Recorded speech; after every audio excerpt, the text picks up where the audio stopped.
Fala galera que já é inscrita no Pautas e Táticas ou que vai se inscrever assim que o vídeo acabar. A análise retrô de hoje é sobre o Grêmio, campeão da América e do mundo em 1983, o time mais forte da história do imortal tricolor gaúcho. Essa que foi uma sugestão do nosso espectador Thiago André, um abraço para ele.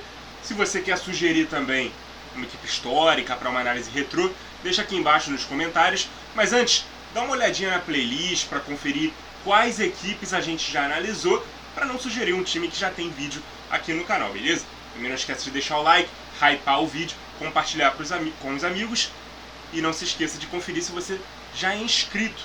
Se não for, dá essa moral aí, se inscreve no canal, dá essa força pro nosso trabalho.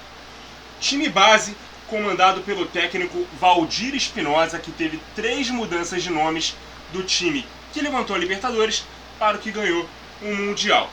Mazzaropi no gol, Paulo Roberto na lateral direita, Baidec e Hugo de León na zaga. Na Libertadores, o Casemiro na lateral esquerda, no Mundial, o Paulo César Magalhães. China era o primeiro volante, Osvaldo, aqui esse meia pela direita, e na esquerda, na Libertadores, jogou o Tita, no Mundial, o Mário Sérgio. Renato Portaluppi, Renato Gaúcho, atual técnico do Grêmio, era o ponta direita, e aí o Tarcísio no Mundial foi centroavante para que o Paulo César Caju jogasse na ponta esquerda. Na Libertadores, o Caio foi centroavante e o Tarcísio jogou pela ponta esquerda, beleza? Então essas foram as mudanças aí do time da Libertadores para o time do Mundial, mas sempre jogando nesse 4-3-3 base.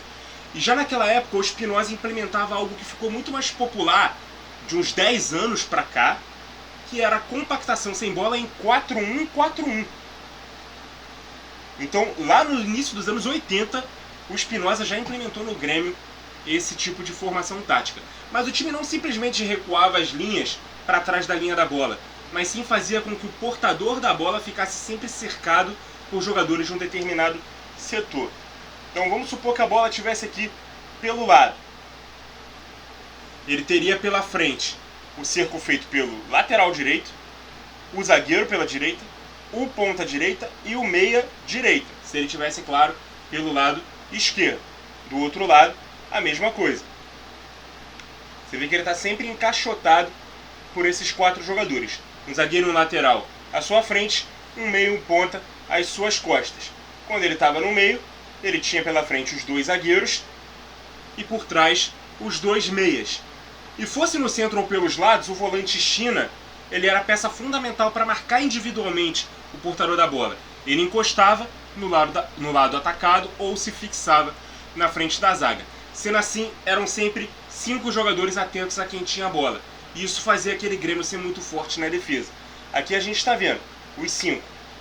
Essa marcação em bloco com o volante, o China, com esse posicionamento. Se a bola estivesse por aqui, o China fazia esse acompanhamento para simplesmente ser esse jogador na frente dos 2 jogadores que estavam pela frente do portador da bola e estavam por trás dos 2 jogadores que cercavam por trás. Então ficava todo mundo aqui encantado pela bola, e isso acontecia, galera, em quaisquer fosse a parte do campo.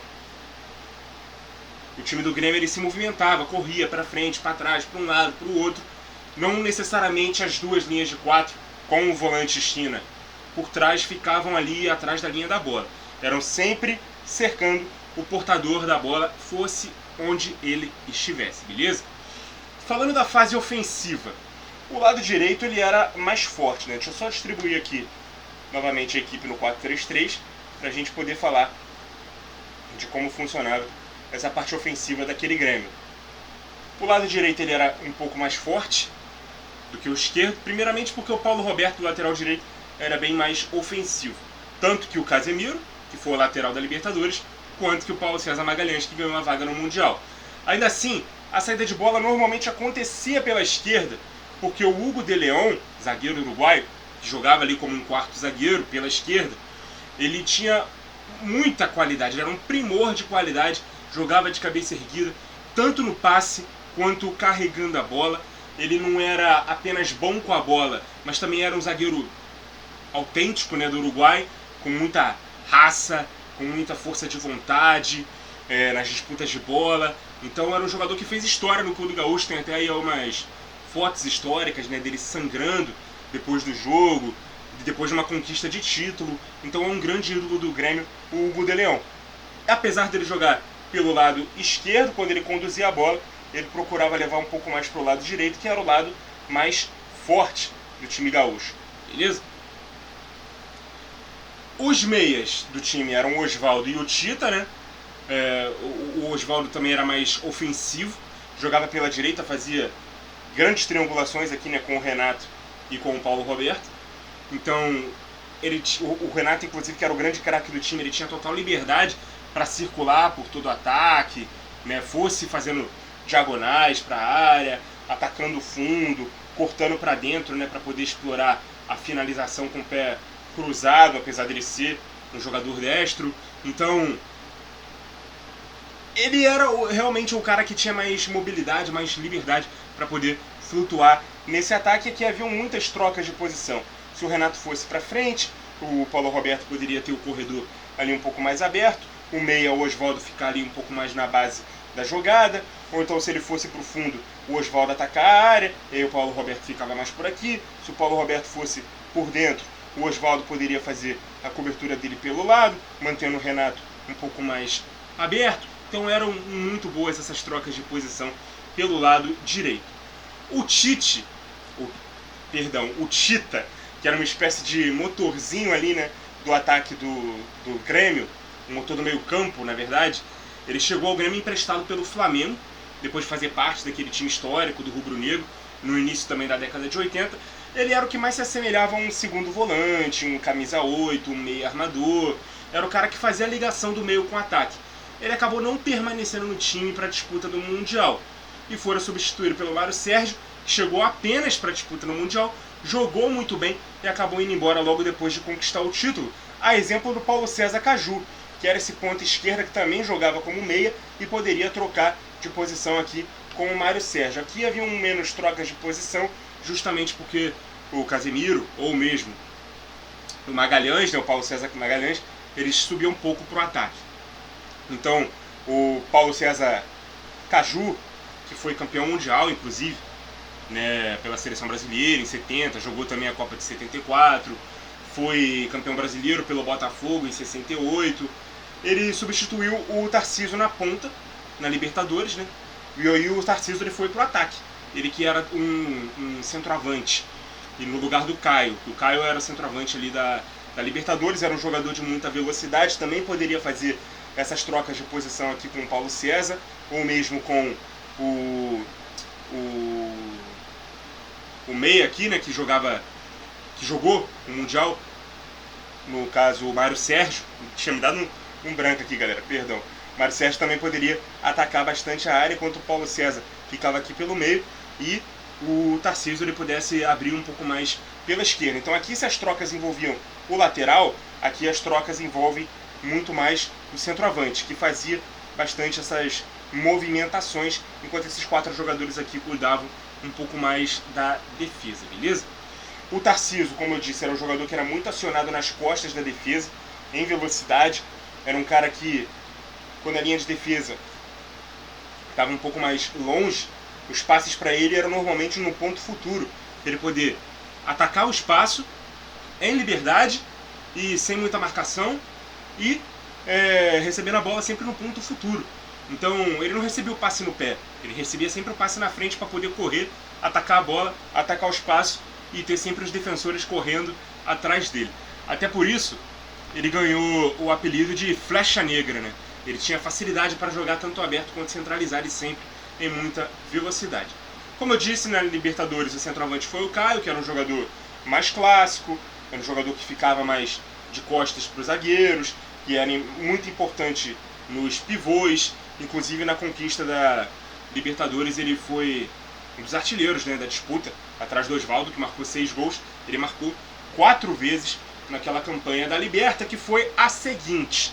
Na época, o campeão e o vice de cada país se classificavam para a disputa da competição.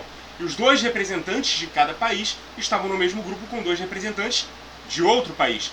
No caso do futebol brasileiro, o Grêmio e o Flamengo, que foram os finalistas do Brasileirão de 82, eram os representantes brasileiros na Libertadores de 83. O grupo foi dividido com os bolivianos, né, do Bolívar e do Blume. Esse era o grupo que o Grêmio fez parte. Apenas o primeiro colocado do grupo avançava para a próxima fase e se juntava ao atual campeão, que no caso foi o Peñarol do Uruguai, que já entrou automaticamente na segunda fase. O Grêmio liderou o grupo com 11 pontos, foram 5 vitórias e um empate. Na época as vitórias contabilizavam 2 pontos e o empate, assim como hoje, apenas 1 ponto. Na segunda fase, o Grêmio caiu num triangular com Estudiantes, da Argentina, e América de Cali, da Colômbia. O tricolor venceu os 2 jogos que teve com o seu mando de campo, né, por 2-1, mas perdeu fora de casa para os colombianos por 1-0 e empataram com os argentinos por 0-0. Os 5 pontos conquistados levaram o time para a decisão da competição para encarar o Peñarol, atual campeão, e que havia passado do grupo com seu rival, o Nacional do Uruguai, e os venezuelanos, né, de Atlético San Cristóbal. E aí o Peñarol avançou com 3 vitórias e um empate. Na primeira final, no Uruguai, empate por 1-1. O Grêmio saiu na frente com o Tita, aos 15 minutos, e sofreu um empate aos 70, gol do Morena. Na decisão no Estádio Olímpico, abriu o placar com o Caio, aos 10 minutos da primeira etapa, sofreu um empate novamente com o Morena e novamente no minuto 70, a exemplo do que foi no primeiro jogo, e foi fazer o gol da vitória, né, com o atacante César, que saiu do banco para dar ao tricolor seu primeiro título de campeão da América. Isso classificou o Grêmio, né, para a grande decisão do torneio intercontinental em Tóquio, hoje reconhecido como Mundial de Clubes, mas que consistia em apenas um jogo, né, entre o campeão da Libertadores e o campeão europeu, o campeão da Copa dos Campeões Europeus. O adversário foi o Hamburgo, da Alemanha.